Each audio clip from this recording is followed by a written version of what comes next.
আসসালামু আলাইকুম। সবার আগে বাছাই করা 10টি আন্তর্জাতিক খবর জানিয়ে দেব। প্রথমেই থাকছে শিরোনাম। তবে তার আগে অনুরোধ থাকবে ভিডিওটিতে একটি লাইক দিবেন।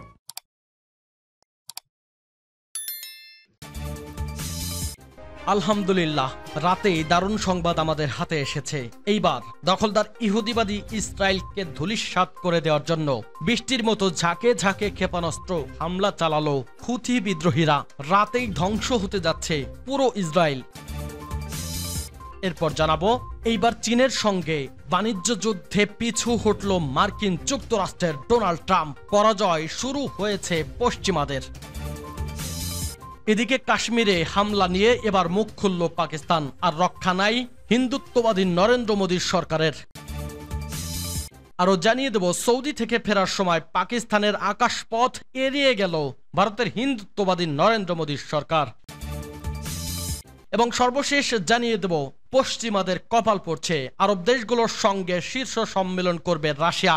বিশ্বের অন্যতম পরাশক্তির দেশ রাশিয়া মুসলিমদের সাথে ঐক্যবদ্ধ হচ্ছে, যে কারণে ধ্বংস হবে দখলদার ইহুদিবাদী ইসরায়েল এবং তার সমর্থনকারী দেশ মার্কিন যুক্তরাষ্ট্র।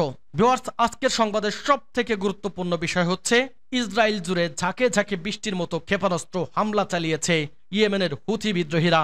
ইনশাল্লাহ অচিরেই ফিলিস্তিন একটি স্বাধীন মুসলিম রাষ্ট্র হিসেবে স্বীকৃতি পাবে, আর ধ্বংস হবে দখলদার ইহুদিবাদী ইসরায়েল। এতে আপনার মতামত কি? কমেন্টস করে লিখে জানান। আলহামদুলিল্লাহ, ইসরায়েলে হুথির ক্ষেপণাস্ত্র হামলা, বাজলো সাইরেন। ইসরায়েলে ক্ষেপণাস্ত্র হামলা করেছে ইয়েমেনের হুথি বিদ্রোহীরা।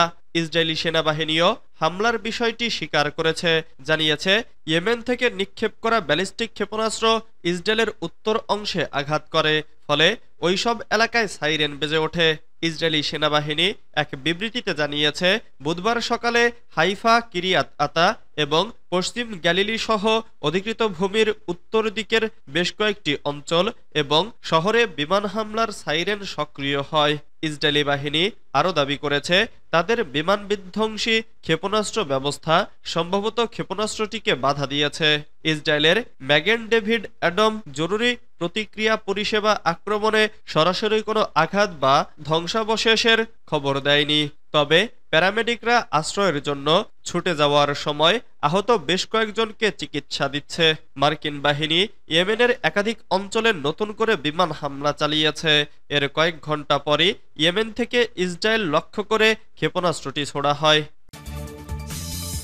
অতঃপর চীনের সঙ্গে বাণিজ্য যুদ্ধে পিছু হটলেন ট্রাম্প। মার্কিন প্রেসিডেন্ট ডোনাল্ড ট্রাম্প শেষমেশ চীনের সঙ্গে চলমান বাণিজ্য যুদ্ধে ওয়াশিংটন পিছু হটতে পারে বলে ইঙ্গিত দিয়েছেন। তিনি স্বীকার করেছেন যে চীন থেকে আমদানি করা বেশিরভাগ পণ্যের ওপর বর্তমানে যে 145% শুল্ক আরোপ করা হয়েছে তা ব্যাপকভাবে কমবে, তবে শূন্যে নামবে না।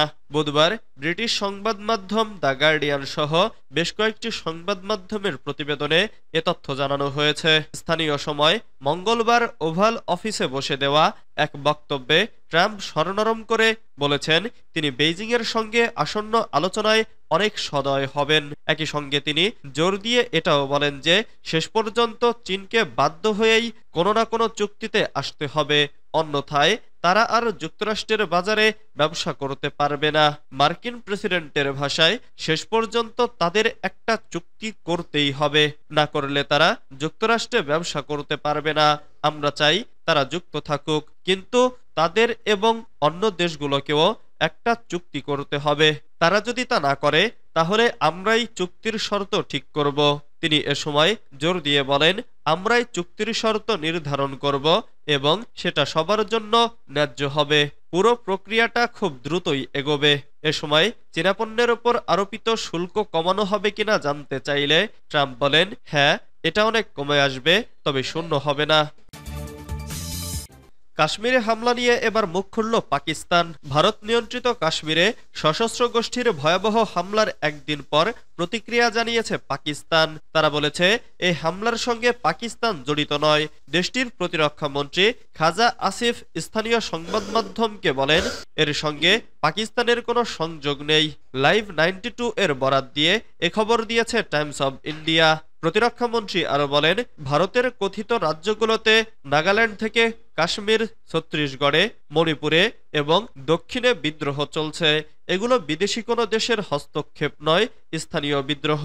মঙ্গলবার জম্মু কাশ্মীরের পেহেলগামে সশস্ত্র গোষ্ঠীর হামলায় ২৬ জন নিহত হন, যাদের সবাই বেসামরিক ছিলেন বলে জানিয়েছে ভারতীয় সংবাদ মাধ্যম। ভারত অভিযোগ করে থাকে তাদের নিয়ন্ত্রিত কাশ্মীর অংশে যেসব হামলা হয়েছে সেগুলোতে পাকিস্তানের মদদ থাকে।